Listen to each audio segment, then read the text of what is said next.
தானிகா இது பார்த்தீங்கன்னா பவதாரணி சுபஹாரணியோட ஃப்ரெண்டு. அவள் வரும்போது கிஃப்ட் வாங்கிட்டு வந்திருக்கா. கிஃப்ட்டில் என்ன இருக்குன்னு ஓப்பன் பண்ணுங்க பார்க்கலாம். எல்லாருமே சேர்ந்து ஓப்பன் பண்ணுங்க. இது பவதாரணி சுபஹாரணியோட ஃப்ரெண்டு, பேர் தானிகா. ஓப்பன் பண்ணுங்க, ஓப்பன் பண்ணுங்க. இங்கே கிஃப்ட் என்ன இருக்கு? 500 ரூபாய் காசு வந்திருக்கு. 100 ரூபாய் தானிகாவுக்கு வந்திருக்கு. உங்களுக்கு 20 ரூபா வந்திருக்கு. தளபதி விஜய் ஃபோட்டோ. உங்களுக்கு தளபதி ஐ சுபஹாரணிக்கு விசில் வந்திருக்கு. ஊதுங்க. ஓ, தானிகாவுக்கு முகம் பார்க்குற கண்ணாடி இங்கே கொடுங்க பார்க்கலாம். இங்கே பாருங்க, தொழிற்கொண்டு அழகா கண்ணாடி. பவதா உங்களுக்கு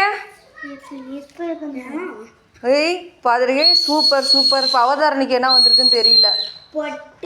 பொட்டு வந்திருக்கா. இங்கே பொட்டு காசு இங்கே காட்டு. பவதாரணி உங்களுக்கு என்ன வந்து